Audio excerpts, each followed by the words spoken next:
Cedar Rapids is a city with 134,000 people. In eastern Iowa, the Cedar Rapids Museum of Art includes many works by native Iowan painter Grant Wood. Bruce Moore is an estate with acres of gardens and an 1800s mansion which houses local history displays. I'm Chris McCord, former lead investigator for the Cedar Rapids Bureau of Investigation. And this is Ethics Noir.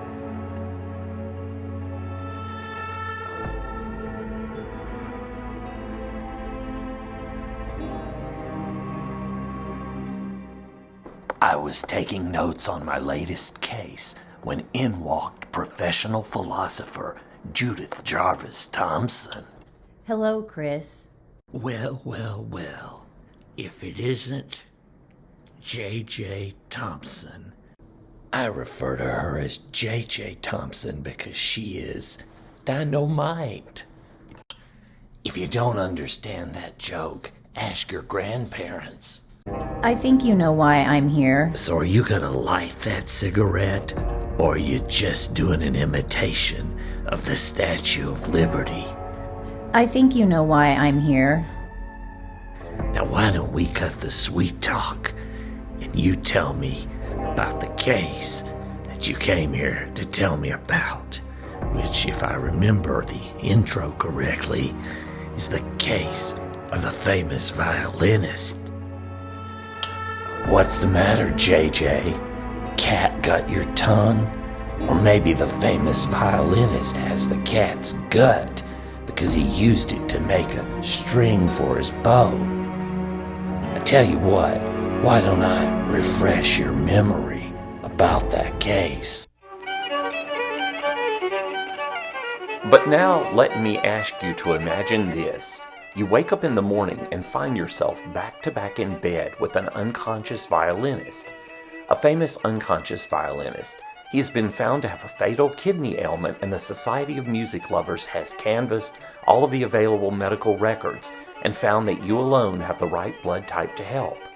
They have therefore kidnapped you, and last night the violinist's circulatory system was plugged into yours, so that your kidneys can be used to extract poisons from his blood as well as your own. The director of the hospital now tells you, "Look, we're sorry the Society of Music Lovers did this to you, and we would have never permitted it if we had known, but still they did it, and the violinist is now plugged into you. To unplug you would be to kill him, but never mind, it's only for 9 months. By then he will have recovered from his ailment and can safely be unplugged from you. Is it morally incumbent on you to accede to this situation? No doubt it would be very nice of you if you did, a great kindness. But do you have to accede to it? What if it were not 9 months, but 9 years, or longer still?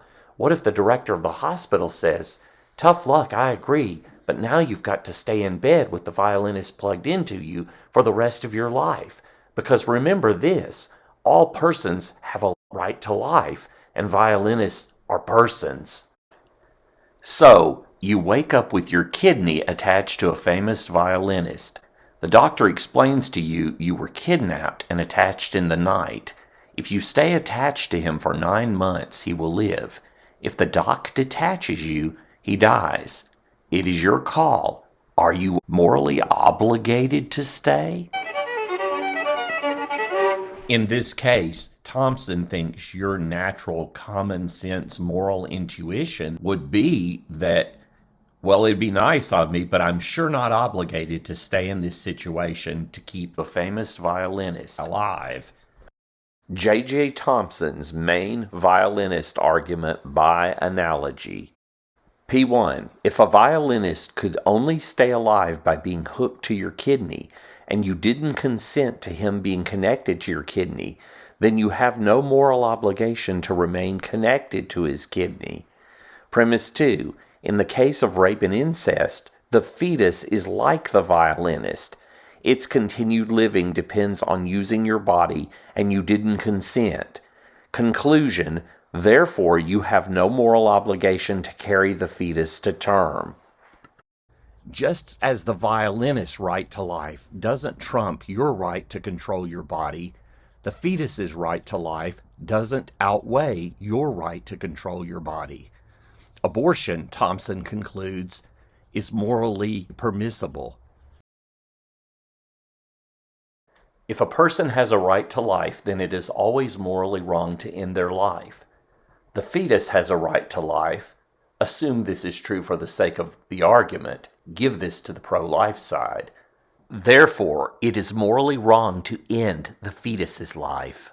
Thomson's objection to the fetus argument, the case of the famous violinist, shows P1 of the fetus argument is false. P1, if a person has a right to life, then it is always morally wrong to end their life, is not true, because sometimes, as the case of the violinist shows, the right to your own body trumps another person's right to life. Ugh, it's so hot in here. It's burning up. It's stuffy. I can't take it. It's like I can't breathe. And I'd open the window except for those people seeds that are floating around. Those people seeds. Ugh, but I can't take this anymore. I'm sweating. Wait a minute. I put a screen on the window. So that screen is 99.3% effective. That will keep me from getting the people seed. Let me open it here. Oh, thank gosh. Now I feel better.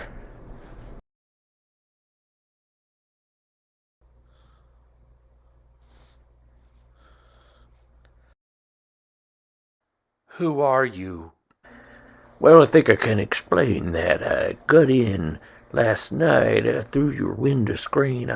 Came from a people seed, and now I'm fully grown, so it's my right to live out my days in your home.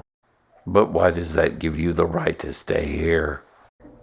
Well, I think I can explain that. You see, since you opened the window, you're responsible, even though you took a precaution against people seed getting in. Looks like one got in anyway, so it's your responsibility. Again, suppose it were like this. People seeds drift about in the air like pollen, and if you open your windows, one may drift in and take root in your carpets or upholstery. You don't want children, so you fix up your windows with fine mesh screens, the very best you can buy. As it happened, however, and on very rare occasions does happen, one of the screens is defective, and a seed drifts in and takes root. Does the person plant who now develops have a right to the use of your house? Surely not, despite the fact that you voluntarily opened your windows. Thomson's people seed argument by analogy concerning consensual sex and abortion. Premise 1, if you protect yourself against people seeds and one gets in your house anyway, you aren't morally obligated to let the people seed person stay in your house. Premise 2, fetuses are like people seeds because they also can develop even when you take precautions against pregnancy. Conclusion, therefore you are not obligated to carry fetuses to term in cases of consensual sex where precautions are taken. So, does that refresh your memory, J.J. Thomson? She's gone. She betrayed me, just like femme fatales always do in film noir. I just wanted an explanation of her case of the famous violinist, but instead, she broke my heart. Oh well, it's only applied ethics.